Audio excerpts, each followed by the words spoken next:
একজন লোক সবসময় বিরক্ত আর দুশ্চিন্তাগ্রস্ত থাকতেন, কারণ পুরো পরিবারের খরচ তাকেই চালাতে হতো।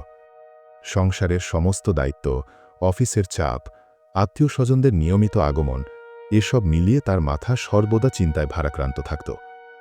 এই মানসিক চাপের প্রভাব পড়ত তার আচরণেও। তিনি প্রায়ই তার সন্তানদের বকাঝকা করতেন এবং স্ত্রীর সঙ্গে তুচ্ছ বিষয়েও ঝগড়া লাগাতেন। একদিন তার ছোট ছেলে এসে বলল, বাবা, আমার হোমওয়ার্কে একটু সাহায্য করো। কিন্তু লোকটি রাগের চোটে ছেলেকে তাড়িয়ে দিলেন। রাগ কিছুটা কমে গেলে তিনি ছেলের ঘরে গেলেন।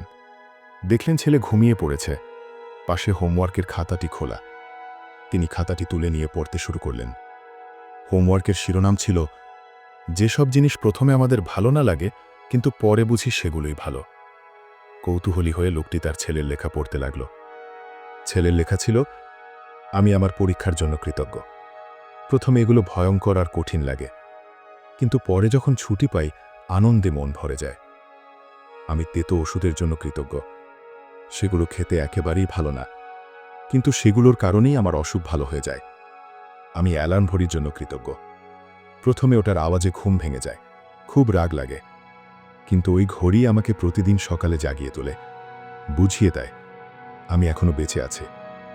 আমি সৃষ্টিকর্তার কাছে কৃতজ্ঞ, কারণ তিনি আমাকে এমন একজন বাবা দিয়েছেন যিনি কখনো কখনো বকেন, কিন্তু তারপর আমায় খেলনা কিনে দেন, মজার খাবার খাওয়ান আর হাতি দেখতে নিয়ে যান।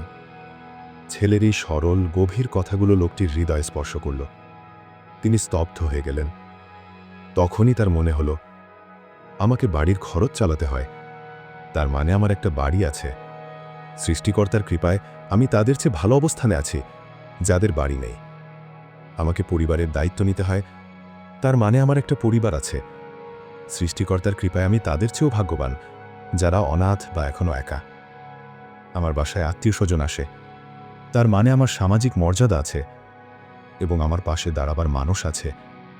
হে খোদা, তোমাকে অনেক ধন্যবাদ সবকিছুর জন্য। আমি তোমার দেওয়া রিজিক বুঝতে পারিনি, এই জন্য দুঃখিত। চোখে জল নিয়ে তিনি ছেলের কপালে চুমু খেলেন এবং মন থেকে আল্লাহকে ধন্যবাদ জানালেন। আমাদের জীবনেও এমনটাই হয়। যতক্ষণ না আমরা আমাদের সমস্যা আর পরিস্থিতিকে ইতিবাচকভাবে দেখছি, ততক্ষণ সেগুলো আমাদের বোঝা মনে হয়। কিন্তু যখনই আমরা সেগুলোকে ইতিবাচক দৃষ্টিকোণ থেকে দেখি, আমাদের দৃষ্টিভঙ্গি বদলে যায় আর আমাদের জীবনও বদলে যায়। জীবন আসলে দৃষ্টিভঙ্গির আয়না। আপনি কিভাবে দেখবেন সেটাই আসল।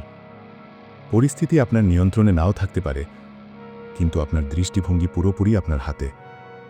আশা করি এই গল্পটা থেকে কিছু মূল্যবান শিক্ষা পেয়েছেন।